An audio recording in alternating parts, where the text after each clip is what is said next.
क्या इंडिया में 20 से 25 साल वाले खिलाड़ी अंडर 14, अंडर 15 में खेल रहे हैं? क्या एज फ्रॉड के मामले में इंडिया कुछ नहीं कर रहा है? क्या एज फ्रॉड हमारे देश में आम हो चुका है? आइए इन्हीं सब बातों पर चर्चा करते हैं इस वीडियो में। देखिए अभी आज मैं सो कर के उठा तो मेरे डीएम में जब मैंने अपना मैसेज खोला तो देखा कि कई मैसेज ऐसे आए थे जो थोड़ा सा शॉकिंग थे।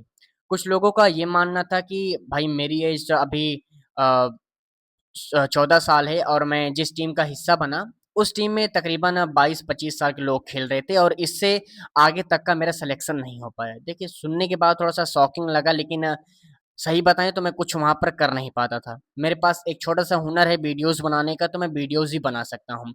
हालाँकि शॉर्ट वीडियोज़ भी मैंने बनाई, आज इंस्टाग्राम पर शाम को अपलोड भी हो जाएगी और उसके अलावा मैं आपको ये बता दूँ कि अगर आप गूगल पे भी सर्च करेंगे तो इसका एज फ्रॉड का मामला लगातार आता रहेगा।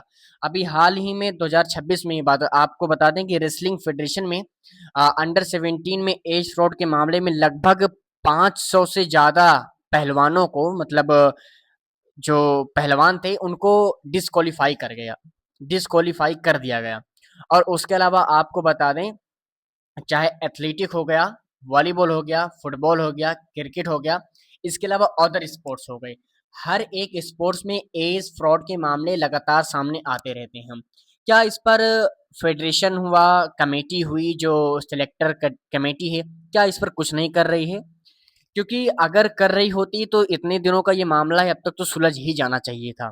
देखिए मैं आपको बताता हूँ कि ये जो 20 से 25 साल वाले खिलाड़ी हैं, ये अंडर 14, अंडर 16 में कैसे खेल लेते हैं? इसमें सबसे बड़ी गलती है पता है आपको किसकी है? जो खेल रहा है उसकी गलती नहीं है। जो वहाँ पे फेडरेशन कमेटी है, जो वहाँ पे स जो वहाँ पे सेलेक्टर्स हैं उनकी गलती है। क्योंकि खिलाड़ी को अगर खेलने का मौका मिल रहा है तो खेलेंगे ही। मेरे साथ भी एक ऐसा मामला सामने आया था, हालाँकि मैं उसको चर्चा नहीं करना चाहूँगा, जगह नहीं बताने जा रहा हूँ और कौन-सा गेम था नहीं बताऊँगा। देखिए उस पूरी टूर्नामेंट में मैं सबसे छोटा खिलाड़ी था आई थिंक और मैं वॉलीबॉल खेलता हूँ तो लिबरो की पोजीशन से खेल रहा था। उसके बाद हुआ कुछ यूँ कि जो योग्य खिलाड़ी थे, अब मैं था या नहीं था वो तो फेडरेशन ही जाने क्योंकि मेरे हिसाब से वहाँ पे कुछ और लिबरोज़ थे ही नहीं, लेकिन जो इंडिविजुअल ट्रायल के लिए आए थे, उनका सिलेक्शन हो गया क्योंकि मैं जिस कॉलेज से गया था उस कॉलेज से लगभग 12 लोग गए थे और वो बंदे जो आए थे वो उनके कॉलेज से सिर्फ 1 या 2 लड़के आए थे। तो उनमें से 1-2 का सिलेक्शन हो गया। हमारा नहीं हुआ और बाद में पता चला कि एज फ्रॉड के मामले में वो भी पकड़े गए हैं, लेकिन फेडरेशन ने ऐसा कुछ नहीं किया कि उनको डिस्क्वालीफाई करें। वो गए आगे तक खेल के आए, हम लोग वैसे वापस चले आए। लेकिन छोड़-छाड़ कर सब कुछ हम बात करते हैं एज फ्रॉड की।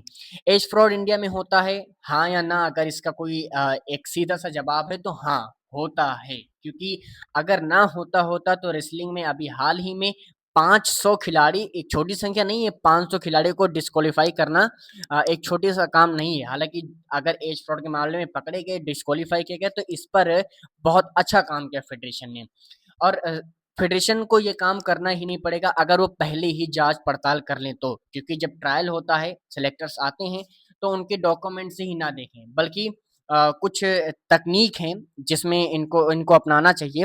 क्रिकेट में अभी मैंने देखा तो क्रिकेट बोर्ड में जो एज फ्रॉड है उसको हेरी-फेरी को रोकने के लिए बोन टेस्ट नियम को सख्त किया गया है। बोन टेस्ट जो होता है उसको अगर आप टेस्ट करेंगे तो उससे एज जो तकरीबन मतलब आपकी जो एज रहेगी उसके अराउंड आपकी एज निकल कर के आएगी।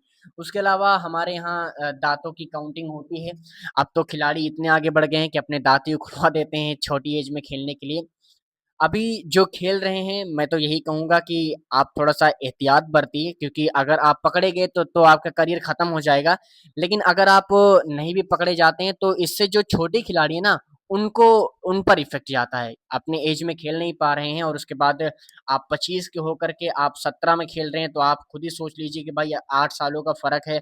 अब जो 8 साल का बच्चा उठ कर के खेलने आएगा आपके साथ, वो क्या सोचेगा कि भाई मैं तो इनके कंधे तक भी नहीं हूँ, कमर तक पहुँचने वाला खिलाड़ी आपके साथ खेलेगा। तो इसमें आपको भी थोड़ा-सा शर्म आनी चाहिए।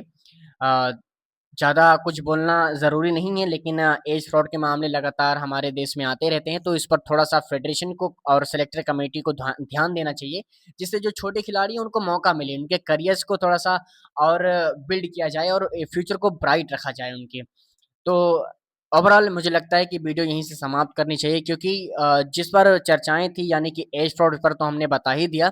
तो शुक्रिया आप लोगों का यहाँ तक की वीडियो देखने के लिए। देखिए, मैंने बहुत ज़्यादा रिसर्च नहीं की इस वीडियो को बनाने के लिए, लेकिन कुछ चीज़ों का सहारा लिया जो जैसे बोन टेस्ट हो गए, इन सब के बारे में थोड़ी-सी जानकारी ली। हालाँकि अभी मेरे पास रिसर्च के लिए थोड़ा-सा जो रिसोर्स है थोड़ा-सा कम है, लेकिन आगे आने वाली वीडियोज़ में आपको बहुत अच्छा कंटेंट मिलने वाला है। बने रहिए और चैनल को सब्सक्राइब कर लीजिए। Thank you so much.